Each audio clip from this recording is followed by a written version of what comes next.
Portanto, vamos começar então essa primeira mensagem da série sobre soberana graça. Vamos pensar sobre Tiago, o irmão do Senhor, que se tornou coluna da igreja. Na verdade, eu quero ler apenas um verso e nós leremos outros no decurso da reflexão, pensando sobre esse notável homem de Deus. Diz assim então, Tiago, capítulo 1, verso 1. Tiago, servo de Deus e do Senhor Jesus Cristo. Que o Senhor nos abençoe. Esta expressão, esse primeiro verso, está na carta que leva o nome de Tiago, Tiago, irmão do Senhor, sobre quem nós vamos falar hoje. E essa sentença, Tiago, servo de Deus e do Senhor Jesus Cristo, é uma sinopse de uma história que começou lá atrás e que evidencia para nós essa soberana graça na vida de Tiago. Infelizmente, boa parte dos evangélicos brasileiros foram, de alguma maneira, ludibriados por uma antiga heresia condenada pela igreja no V século, chamada pelagianismo, que pressupõe que o homem é inerentemente bom e que, pelos seus próprios méritos, pode conquistar, merecer a salvação. Isso está em contradição com o ensino das Escrituras. A Bíblia afirma categoricamente que a salvação é um dom de Deus. Paulo diz aos Efésios que nós somos salvos pela graça, mediante a fé, e isto não vem de nós, ou não vem de vós, dizendo ele aos Efésios, é dom de Deus. E durante, repito, todos esses meses, fevereiro, março e abril, vamos pensar sobre personagens que evidenciam essa soberana graça. E o primeiro deles é Tiago. Agora, qual é a questão? Tiago é um nome muito comum entre os judeus à época do Novo Testamento, não é? Tiago, na verdade, é a transliteração grega do nome patriarca Jacó. Jacobus é o nome dele. Mas no Novo Testamento, o que a gente percebe? Que há pelo menos 4 pessoas que recebem o nome de Tiago.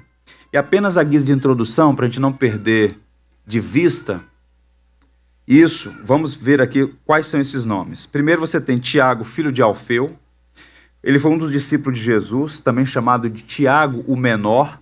Alguns sugerem ou pela idade ou pela questão da estatura, possivelmente porque ele era de baixa estatura, uma referência ao fato de que ele era um homem, já de idade adulta, mas de estatura diminuta. Ele era irmão de Mateus, que também foi um dos apóstolos.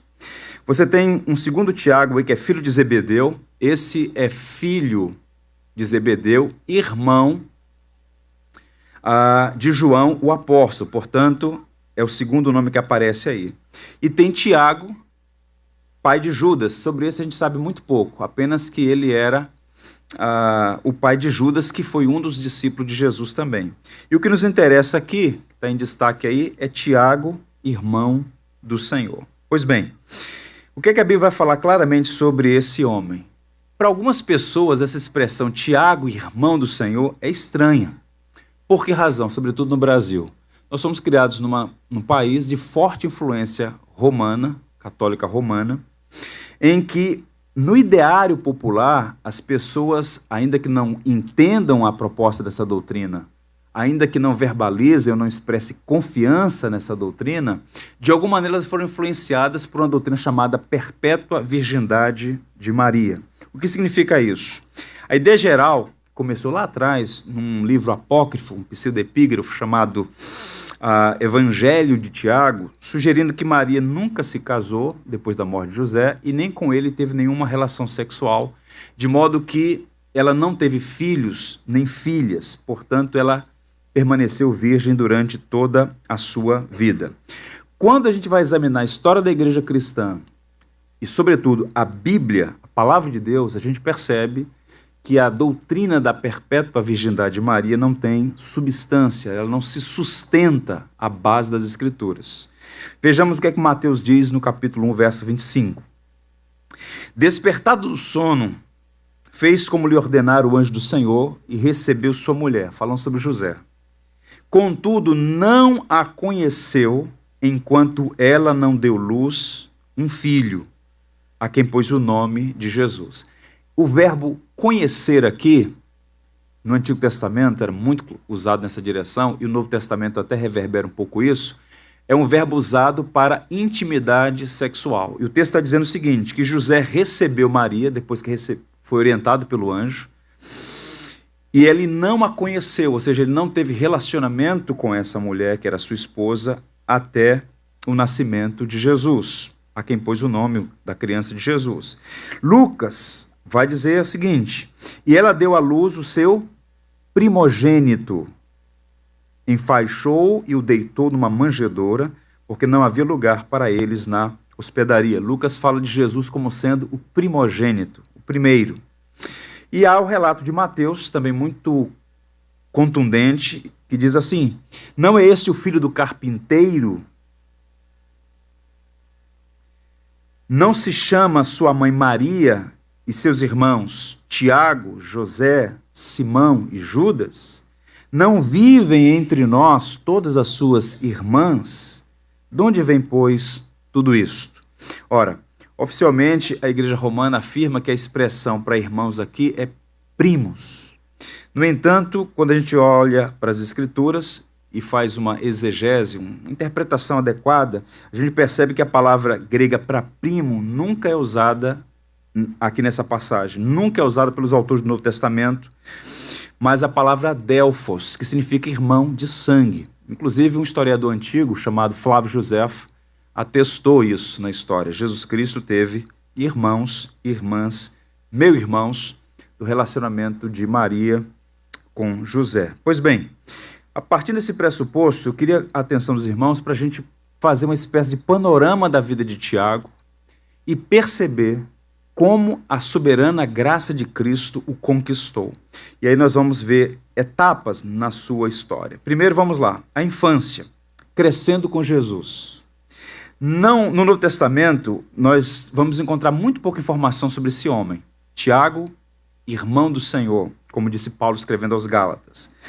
Nós sabemos algumas informações que lançam luz. A primeira delas é que ele era de Nazaré. Nazaré, no norte de Israel, na Galileia. Ela era governada por um rei vassalo chamado Herodes Antipa naqueles dias, o mesmo homem que mandou matar João Batista.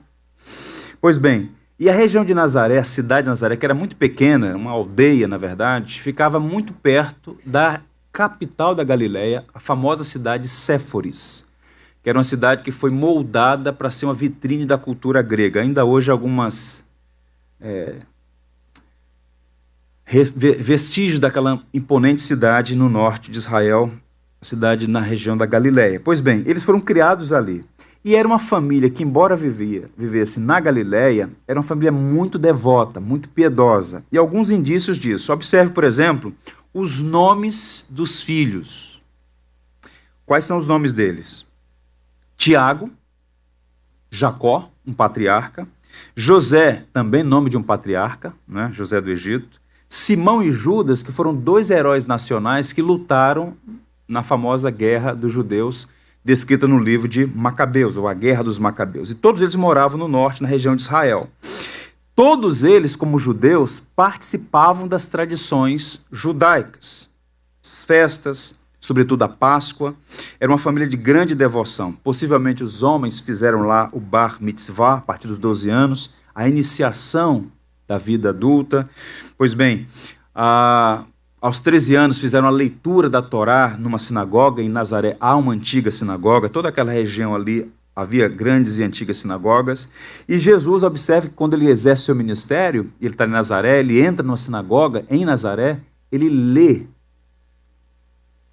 as escrituras na língua hebraica. Alguém que foi então criado numa ambiência em que a fé judaica pulsava. Era uma família, portanto, devota. Jesus era uma criança como qualquer outra, não é? Ainda há pouco nós lemos sobre isso. E eu queria ler com vocês, mostrar como Lucas mostra a normalidade de Jesus. Ou seja, era um ser humano igual a nós, exceto em pecado. Vejamos lá dois textos lá no Evangelho segundo Lucas. Crescia o menino e se fortalecia, enchendo-se de sabedoria, e a graça de Deus estava sobre ele. No verso 52 diz, e crescia Jesus em sabedoria, cresceu do ponto de vista intelectual, cresceu em estatura, fisicamente, e cresceu em graça, cresceu na sua fé, à medida que ele foi conhecendo, diante de Deus e dos homens. Eu costumo dizer que nós cristãos temos uma espécie de disposição para reconhecer a divindade de Cristo. Jesus Cristo é Deus, mas em alguma medida nós temos alguma fraqueza, limitação para reconhecer a perfeita humanidade de Jesus. Você já parou para pensar nisso? Que Jesus era um ser humano igual a você em tudo, absolutamente tudo, exceto em pecado, humano. O Verbo se fez carne. Um missionário inglês que trabalhou muitos anos aqui no Brasil, chamado Patrick Duncan, ele escreveu uma canção muito popular na década de 70, 80. Nós até estamos organizando para que as crianças cantem ela aqui no futuro próximo. A música chama-se Mais Que um Carpinteiro. Eu vou ler para vocês a letra, não vai ser projetada, mas eu vou ler cuidadosamente, para vocês perceberem como ele capturou a humanidade de Cristo. Braços musculosos de tanto trabalhar, um homem forte, sem medo da morte, o carpinteiro. Mais de 20 anos trabalhando com seu pai, cortando madeira, fazendo cadeira, o carpinteiro. Vivi em nosso lugar, passando o que todos vão passar. Um homem tentado, um homem provado, em todos os pontos como eu, mas nunca o pecado cedeu. Nunca o pecado cedeu. Tomou um banho frio, sentou-se para jantar, na rude mesa, nenhuma riqueza, o carpinteiro. Beijou sua irmãzinha, brincou com seu irmão, um homem que ria, que sempre sentia, o carpinteiro. O infinito, homem se tornou. Dos seus poderes, abriu mão. Deus encarnado, em homem limitado, a raça humana renovou, andar como ele andou, mais que um carpinteiro. Uma infância normal. Partindo do pressuposto que Maria e José tiveram filhos e filhas, eles todos cresceram juntos no norte de Israel, na região da Galileia, especificamente na cidade de Nazaré. E é curioso notar que no primeiro milagre público de Jesus, que foi muito perto dali, quem já foi a Israel, quando você vai chegando a Nazaré, antes de Nazaré você passa por Caná. Caná da Galileia. E esse primeiro ministério público de Jesus foi impressionante porque aos 30 anos de idade, todas aquelas pessoas com as quais ele conviveu, nenhuma delas via em Jesus nada de anormal. Era um homem. Está aqui suas irmãs e seus irmãos. Não é filho do carpinteiro? Não é ele mesmo um carpinteiro? Alguém plenamente humano. Não havia nada nele, a grosso modo, que apontasse para um ser humano especial. Era gente de carne e osso, um ser humano. E o texto vai dizer, os Hebreus, o seguinte: porque não temos sumo sacerdote que não possa compadecer-se das nossas fraquezas. Antes foi ele tentado em todas as coisas, a nossa semelhança, mas sem pecado. Esse é um dos versos mais preciosos, sobretudo para aqueles que estão passando por dias de aflição. Quando nós nos dirigimos a Deus, quando nós oramos em nome de Jesus Cristo, nosso mediador, nós devemos trazer à memória que Deus conhece a natureza humana. Por ser Deus, obviamente, mas há um elemento que faz toda a diferença, o fato de que Jesus Cristo experimentou tudo que nós, seres humanos, podemos experimentar, exceto o pecado. Ele foi um de nós. De modo que o autor de Hebreus vai dizer que nós temos um sumo sacerdote que se compadece porque sabe, conhece a nossa estrutura. Ou como disse o profeta, ele é um homem experimentado em dores. E a aplicação aqui é esta: ele se identifica com a nossa humanidade, ele torna-se um de nós, ele sofre as nossas dores, passa pelas nossas tentações, contudo nunca pecou, o único ser humano que cumpriu a lei, de modo que quando nós oramos a Deus, nós devemos trazer à memória que Jesus Cristo conhece as nossas limitações e fraquezas. No comentário de Hebreus, Calvino vai dizer que sempre que labutarmos com as nossas fragilidade de nossa carne, tenhamos em mente que o Filho de Deus as experienciou também, para que nos encorajemos por seu poder, no caso de nos sentirmos esmagados por elas. Nós servimos a Cristo que conhece as dores humanas. Ele foi um ser humano como eu e você, cresceu no norte de Israel, em Nazaré, e teve ali irmãos e irmãs. Tiago teve o privilégio de crescer com seu irmão, o meu irmão, Jesus. Segundo ponto aí na sua jornada, eu vou chamar de incredulidade, duvidando de Jesus. Quando a gente lê as narrativas do Evangelho, a gente percebe que tanto Maria quanto José, no primeiro momento, por conta de alguns acontecimentos extraordinários, o nascimento miraculoso, o anúncio dos anjos, enfim, uma série de situações que apontavam para um elemento distintivo naquela criança. Ele era especial. Mas nem José, nem Maria puderam, num primeiro momento, compreender a dimensão do que Deus estava fazendo por meio daquela criança divino-humana. E a narrativa sobre a infância de Jesus é curiosa porque há uma lacuna muito grande. Você tem Lucas, que foi um historiador, ele faz alguns apontamentos, mas o evangelista como Marco, por exemplo, não diz muita coisa. E por conta dessa lacuna, ou desse silêncio, surgiram no segundo, terceiro, quarto e quinto séculos vários documentos chamados de apócrifos, pseudepígrafos, tentando escrever sobre supostas realidades desse período em que a Bíblia fica em silêncio. Então surgiram várias lendas, vários mitos, e por vezes você vê agora todo esse movimento da nova era sugerindo que a igreja escondeu informações sobre a infância de Jesus. Bem, fico com Agostinho. Quando a Bíblia se silencia, é preciso ficar em silêncio. E a Bíblia fala muito pouco sobre esse período. A última informação que é dada sobre Jesus é quando, na infância dele, é quando ele tem 12 anos, quando ele está lá no templo. Mas a história é muito curiosa porque, como era uma família muito piedosa, devota, uma vez por ano, eles deixavam o norte e vinham para Jerusalém no período da Páscoa. E aconteceu o que a gente pode chamar até de o primeiro esqueceram de mim. Tente imaginar o cenário. A família faz uma viagem de 150 quilômetros, participa da festa, termina a festa, faz o quê? Volta para casa. 150 quilômetros. As mulheres possivelmente lá no lombo de um animal, as crianças maiores caminhando, os homens também. Depois de um dia de viagem, Maria pergunta para José, cadê Jesus? Ué, não está com você? Não. Voltam e chegam em Jerusalém, apinhada de gente, por 3 dias procurando por Jesus. Ele tinha 12 anos. E então, Lucas diz o que aconteceu. 3 dias depois, acharam no templo, assentado no meio dos doutores, ouvindo-os e interrogando-os.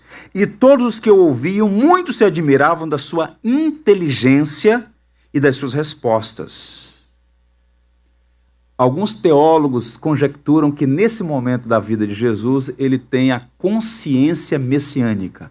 Ele entende a sua vocação como Redentor Salvador. Ele está no templo, conversando, dialogando com os doutores, e eles ficam impressionados com a inteligência, com a capacidade daquele menino de 12 anos de idade. Então ele volta para Galiléia e por lá fica até os 30 anos. Lucas prossegue e diz assim, e desceu com eles para Nazaré, e era-lhes submisso. Está aqui uma mensagem para os filhos. Jesus é nosso exemplo em tudo, inclusive na submissão devida aos pais. E era-lhes submisso. Sua mãe, porém, guardava todas essas coisas no coração. E quando Maria e José interpelam Jesus, ele disse que ele estava na casa do seu pai. Ou seja, ele ao mesmo tempo que é submisso a Maria e José, ele já entende que a sua vocação é de outra natureza. Pois bem, esta é a última vez que José é mencionado nas Escrituras. Há um silêncio e muitos vão sugerir que ele já, logo depois, ele venha a falecer e então a família segue seu caminho na cidade de Nazaré. E a pergunta é, e os irmãos? Nesse momento você vai perceber alguns sinais de incredulidade. E onde eu quero chegar? Mostrar que Tiago foi salvo pela soberana graça de Cristo. Todos os irmãos de Jesus, sem exceção, todos eram incrédulos. Nenhum dos irmãos de Jesus acreditou que ele era o Messias. Você é o Messias? Nós brincamos com você no pátio. Nós crescemos com você nessa casa. Você é o Messias? Nenhum dos irmãos de Jesus acreditaram no seu papel como Messias. E é curioso notar que Tiago, José, Simão e Judas, bem como as irmãs que conviveram com ele naquele ambiente familiar em Nazaré, repito, uma cidade pequena, que todos se conheciam praticamente, e eles todos duvidaram de Jesus como Salvador. E esta absoluta perfeição de Jesus, porque observe, um ser humano igual a nós, mas perfeito, que jamais pecou. Alguns sugerem que isso provocou nos irmãos certos ciúmes, invejas, ressentimentos. E nós temos alguns sinais de incredulidade. Por conta do tempo, vou apontar apenas 2, para vocês visualizarem todo esse cenário, drama da narrativa da redenção dessa família. Pois bem, vejamos aí o capítulo 7. Disseram, pois, seus irmãos: sai daqui e vai para a Judéia, para que também os teus discípulos vejam as obras que fazes. Porque não há ninguém que procure ser conhecido que faça coisa alguma em oculto. Se faz essas coisas, manifesta-te ao mundo. O que é que os irmãos estão dizendo? Você não é o Messias? Você não se diz o Salvador? Teu lugar não é aqui, na empoeirada Galileia. Vai para a Judéia, vai para Jerusalém, porque lá é onde os Messias se apresentam para o público. Os irmãos estão repelindo Jesus porque não acreditavam no seu papel como Salvador. Isso fica explicitado no verso 5, por João vai dizer assim: pois nem mesmo os seus irmãos criam nele. Nenhum membro da família acreditava em Jesus como Salvador. Todos os seus irmãos eram incrédulos. Isso é impressionante. Pois bem, como na narrativa aparece primeiro Tiago, depois vem os outros irmãos, possivelmente Tiago é citado como o primeiro na lista porque era o segundo. Era o irmão mais velho de Jesus. E como José morreu cedo, segundo a tradição, então Tiago praticamente assume a liderança do lar no momento em que Jesus começa o seu ministério público. Ele agora é o homem da casa. Observe que é uma família judaica. O pai passa para os filhos o seu ofício. Jesus era carpinteiro. Ele ajudava no sustento da família, trabalhando numa carpintaria. Quando Jesus começa o seu ministério público, ele deixa Nazaré, vai estabelecer em Cafarnaum, naquela mesma região, mas agora Tiago é quem assume a liderança da sua casa, a chefia do lar. Então Tiago e seus irmãos não acreditavam nele. Há um outro sinal de incredulidade ainda mais forte, registrado por Marcos. Quando Jesus já está em Cafarnaum, vejam o que acontece. Então ele foi para casa, em Cafarnaum. Não obstante, a multidão afluiu de novo, de tal modo que nem podiam comer. E quando os parentes de Jesus ouviram isto, saíram para quê, gente? Para o prender, porque diziam que está fora de si. Então você tem uma família inteira que a partir do momento que Jesus começa a exercer seu ministério público na Galileia, ao saber que ele está em Cafarnaum e que para lá flui uma grande multidão, vão para Cafarnaum, fazem um caminho de Nazaré para Cafarnaum com o objetivo: vamos prendê-lo, trazê-lo de volta para Nazaré, porque ele está fora de si. Ele acha que é o Salvador do mundo, ele acha que é o Messias. João diz, porque nenhum dos seus irmãos cria nele. E Marcos então dá a resposta de Jesus para aquela situação. Chegaram então seus irmãos e sua mãe, inclusive. E estando fora, mandaram-no chamar. Não conseguiram entrar na casa. Chama Jesus, diz para ele que a mãe dele está aqui e os seus irmãos. E a multidão estava sentada ao redor deles e disseram: eis que a tua mãe e teus irmãos te procuram, estão lá fora. E a resposta de Jesus é muito curiosa. E ele lhes respondeu dizendo: quem é minha mãe e meus irmãos?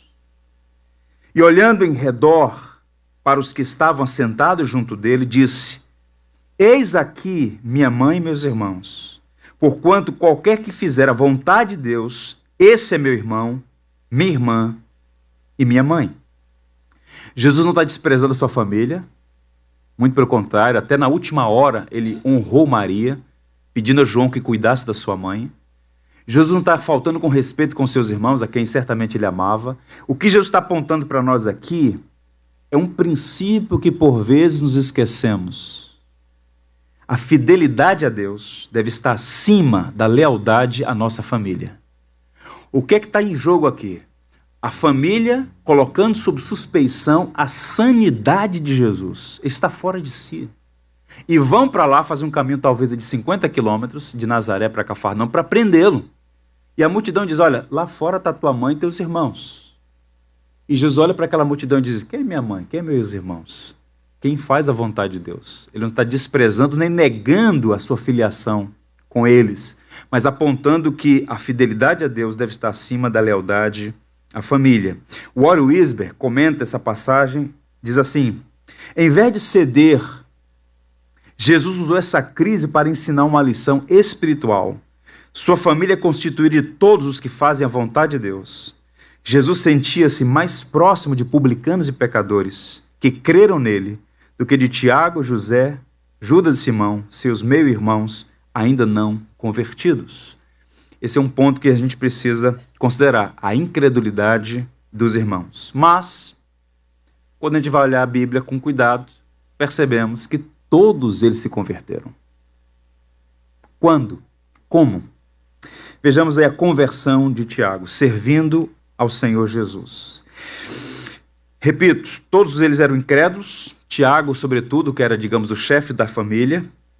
Isso está muito documentado, até que a gente abre o livro de Atos e encontra um registro curioso, pós-ressurreição de Jesus. Olha o relatório, Atos 1,14, Lucas vai registrar. Todos estes, falando dos discípulos, perseveravam unânimes em oração, com as mulheres, com Maria, mãe de Jesus, e com os irmãos dele. Alguma coisa aconteceu para que todos aqueles meio-irmãos, de fato, rendessem-se a Jesus e agora estivessem ali, a igreja reunida depois da ressurreição de Cristo. E a informação que vai lançar luz sobre isso está em Gálatas. A conversão de Tiago e de seus irmãos aconteceu, de fato, depois do encontro que eles tiveram com Cristo ressurreto. Tiago, ou melhor, Paulo diz assim, escrevendo aos Coríntios, depois foi visto por Tiago, mais tarde por todos os apóstolos. Isso é interessante. Uma das primeiras pessoas para as quais Cristo apareceu depois da ressurreição foi ser Tiago, ser meu irmão. Tente imaginar o susto de Tiago. Tiago está lá em Nazaré, talvez até perguntando, que fim triste teve meu irmão, a sandice completa. Deu uma de Messias, morreu crucificado numa cruz. E de repente, Jesus aparece para Tiago. E aí, Tiago, tudo bem? Apareceu para Tiago. Jesus Cristo não é um mito. Jesus Cristo não é uma peça. Jesus Cristo é real, é verdadeiro, ele morreu, está vivo e várias pessoas tiveram a vida transformadas a partir do encontro pessoal com Jesus. Esta graça soberana que vem ao encontro do pecador, quebrando o seu coração duro, empedernido, refratário e o traz cativo para o Evangelho. Foi o que aconteceu. E então a gente vai para o verso que lemos inicialmente. Esse que dizia, está fora de si, que criticou Jesus, vai para a Judéia, é lá que você tem que se apresentar como esse tal de Messias. Olha como é que Tiago começa a sua apresentação. Tiago 1, verso 1. Tiago, servo de Deus e do Senhor Jesus Cristo. Ele nem diz assim, Tiago, irmão do Senhor, respeitem o que eu vou escrever porque eu sou irmão do Senhor. Não, ele diz, Tiago, eu sou servo de Deus e do Senhor Jesus Cristo. Ele percebeu que aquele meio-irmão era divino e humano e reconheceu seu ministério como Salvador. Uma estudiosa do Novo Testamento disse assim, a doutora Elizabeth George, a palavra grega doulos, escravo, servo, refere-se a uma posição de obediência completa, humildade absoluta e lealdade inabalável. A obediência era a tarefa de um escravo. A obediência era a tarefa, a humildade a posição e a lealdade o relacionamento que um senhor esperava de um escravo. Não há atributo maior para o crente que ser conhecido como servo de Jesus, obediente, humilde e leal. E Tiago, depois da sua conversão, do encontro com Cristo, se apresentava como servo de Deus e do Senhor Jesus Cristo. Nós nunca devemos esquecer disso. A nossa maior glória, nosso maior privilégio é servir a Deus e ao Senhor Jesus Cristo. Convertido, Tiago agora toma assento no banco da igreja de Nazaré e fica esperando Jesus voltar. Não. Ele se envolve no ministério, ele é chamado para uma missão especial. E Tiago é chamado de coluna da igreja. O que a gente vai perceber aí? Os primeiros capítulos do livro de Atos, você tem um personagem em destaque, Pedro. Pedro é o líder da igreja naquele momento. Ele é o apóstolo aos judeus. Pedro está pregando, Pedro é preso, Pedro é liberto miraculosamente, Pedro vai para Jope, vai à casa de Cornélio, é usado por Deus para converter aquela família. Pedro está em destaque, exercendo sua vocação e seu ministério. Depois do capítulo 9, com a conversão de Saulo de Tarso, você percebe claramente Lucas mostrando Paulo, apóstolo aos gentios. E Pedro vai para várias províncias do Império Romano exercer seu ministério, como a gente vai ver claramente nas suas cartas. Bem, mas em Jerusalém, uma pessoa acaba assumindo a liderança da igreja. E essa pessoa é Tiago. E algumas evidências disso. Vejamos. Quando Pedro é miraculosamente liberto da prisão, veja o que é que diz o capítulo 12, verso 17. Ele, porém, fazendo-lhes sinal com a mão, porque eles estavam impressionados com a forma como Pedro foi liberto, fez sinal com a mão para que se calasse, contou-lhes como o Senhor o tirara da prisão e acrescentou uma coisa: anunciar isto a Tiago e aos irmãos. E saindo, retirou-se para outro lugar. Esse Tiago aqui é o irmão do Senhor. O outro Tiago, o Tiago, que foi um dos apóstolos, já tinha sido morto por Herodes, Agripa. Foi o primeiro mártir entre os apóstolos. Ele foi assassinado. E o outro Tiago, menor, o filho de Alfeu, tinha pouca expressão. Esse Tiago que Pedro anuncia aqui, anunciar é Tiago, esse é aquele que tinha um coração endurecido, a quem Jesus apareceu e de fato se rendeu ao evangelho. Aí Paulo escreve aos Gálatas: decorrido 3 anos, subi a Jerusalém para avistar-me com Cefas, e permaneci com ele 15 dias, e não vi outro dos apóstolos senão Tiago, o irmão do Senhor. Paulo está dizendo que quando esteve em Jerusalém, encontrou-se com Pedro, e chama Tiago de apóstolo, Tiago, o irmão do Senhor. Ele começa a assumir uma liderança naquela igreja. Tanto é que quando vai chegando no capítulo 15, naquele famoso concílio de Jerusalém, e aquele concílio importante porque a igreja estava dividida, ou correndo o risco de uma divisão, porque ela inicialmente ela é composta majoritariamente de judeus. Majoritariamente de judeus, que reconheceram Jesus como Salvador. Só que esses judeus estavam sugerindo que para ser cristão era necessário primeiro tornar-se judeu. E estavam tentando impor sobre os gentios uma série de práticas, como por exemplo as leis judaicas, as leis dietéticas, a circuncisão. E quando o problema começa a ganhar dimensões maiores, há uma reunião em Jerusalém, e quem está presidindo aquele concílio? Tiago, irmão do Senhor. Ou seja, num período curto de tempo, depois da sua conversão, ele de fato ganhou um destaque na igreja em Jerusalém. Atos 15, verso 1 diz assim: alguns indivíduos que desceram da Judéia ensinavam aos irmãos: se não vos circuncidardes, segundo o costume de Moisés, não sereis salvos. Este era o discurso perigoso que vai na contramão do evangelho. Em outras palavras, você tem que fazer alguma coisa para ser salvo. É a mesma velha religião meritória. Tem que fazer alguma coisa para ser salvo. E aí a igreja então se reúne e decide o seguinte: e toda a multidão silenciou, passando a ouvir a Barnabé e a Paulo, que contavam quantos sinais e prodígios Deus fizera por meio deles entre os gentios. Depois que eles terminaram, falou Tiago, dizendo: irmãos, atentai nas minhas palavras. E a igreja começou a ouvir Tiago, e ali foi decidido que não era necessário um gentio tornar-se judeu para ser considerado um cristão. Houve lá algumas recomendações, no capítulo 15, mas Tiago, e esse é o ponto de destaque aqui, ele está assumindo a liderança da igreja. Isso está atestado na história. Egésipo, Eusébio de Cesareia, o próprio Flávio Josefo, que viveu nos dias de Jesus, mostrava nos seus textos que Tiago era um líder, ou o líder maior da igreja em Jerusalém naqueles dias. E o ponto aqui, portanto, é: a soberana graça conquistou o incrédulo e o transformou no fiel servo de Deus e da igreja, uma coluna. E como ser salvo pela graça de Deus é um privilégio que vem acompanhado de responsabilidades e implicações, eu queria destacar, por fim, o martírio de Tiago. Ele foi fiel até a morte. Observe, então, a última vez que Tiago é mencionado no Novo Testamento. E no dia seguinte, Paulo entrou conosco em casa de Tiago, e todos os anciãos vieram ali. Então, quando Paulo, na última viagem que fez a Jerusalém, Pedro não estava mais ali, ele foi à casa de Tiago, era o líder da igreja de Jerusalém.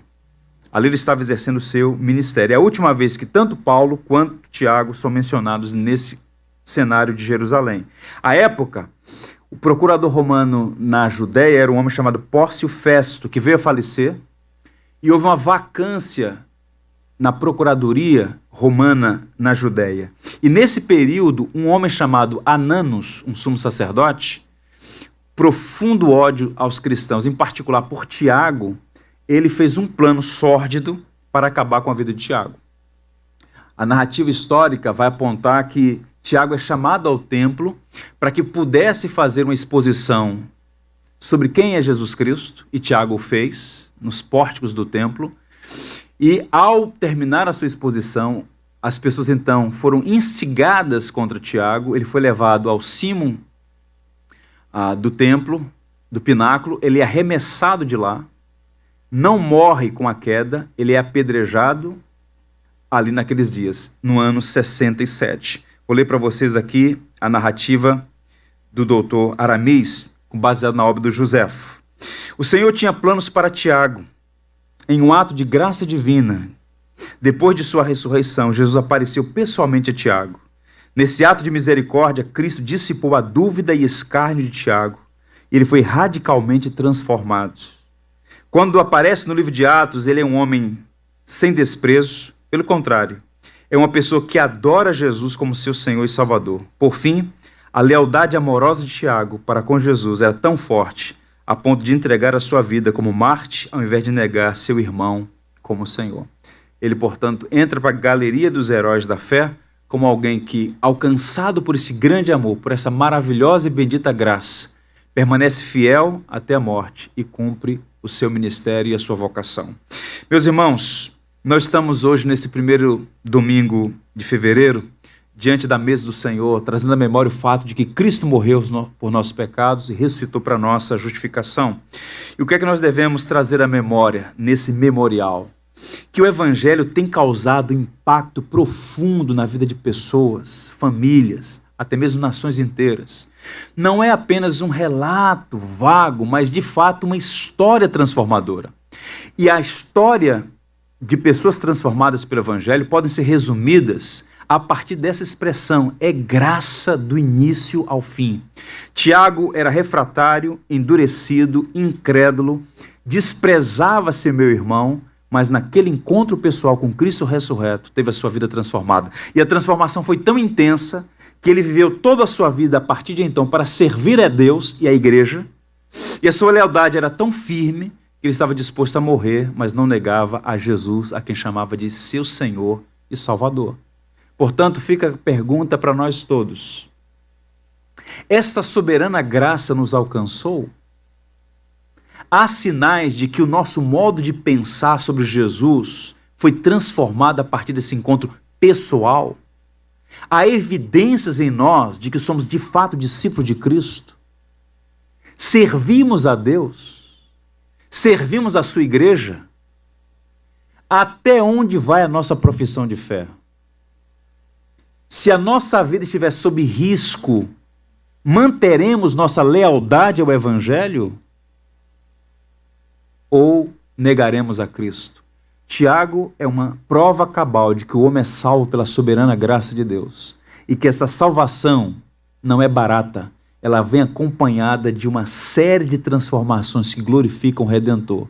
Tiago morreu servindo a Cristo e já está com o Senhor.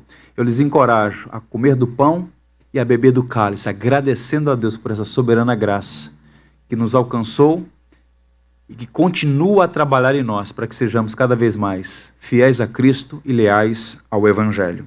Eu quero que você leia comigo o último verso dessa manhã, Jonas 2, verso 9, dessa reflexão. Vamos ler juntos? Ao Senhor pertence a salvação, e a Ele a honra, a glória e o louvor. Vamos orar, nos preparando para este momento de celebração da ceia. Aí onde você está, vamos agradecer a Deus. Senhor, nós te louvamos por tua palavra, te bendizemos, Senhor, porque num ato de graça o Senhor nos alcançou e nos chamou para si. E aqui nós estamos na manhã de hoje, Igreja Batista do Jardim Botânico, para louvar e bendizer o teu nome pela perfeita obra de Cristo, nosso Senhor e Salvador. Te louvamos porque na tua palavra está exposta de modo muito clara a verdade de que somos salvos pela graça mediante a fé. E isso não vem de nós, é dom de Deus. Enche o nosso coração de gratidão, de alegria, e que esta graça salvadora venha acompanhada de muitas evidências de que de fato fomos transformados por ela. Te louvamos, Senhor, porque a tua graça é maior que a nossa iniquidade. O teu poder é maior do que a resistência do nosso coração refratário e rebelde. Assim como o Senhor conquistou Tiago para si, o Senhor tem conquistado homens e mulheres no decurso dos séculos. E aqui nós estamos porque fomos conquistados pelo teu amor. E ao comer do pão e beber do cálice, nós queremos fazê-lo com um profundo senso de maravilha, de gratidão, de reverência, pedindo ao Senhor que nenhum de nós seja encontrado duvidando acerca da sua própria salvação, mas que tenhamos absoluta e resoluta convicção. Somos salvos porque Cristo nos conquistou para si. E que possamos viver para a glória daquele que nos amou e por nós quis morrer. Que assim seja hoje e sempre. Amém e amém. Vamos ficar...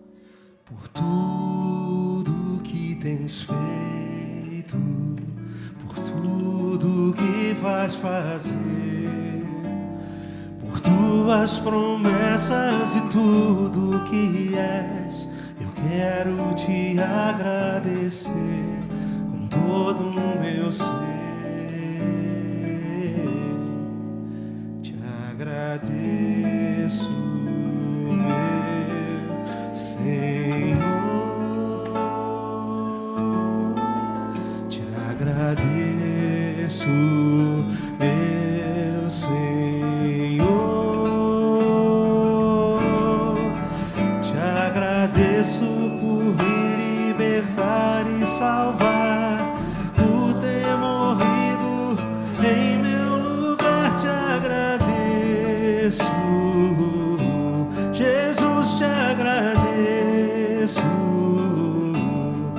eu te agradeço, te agradeço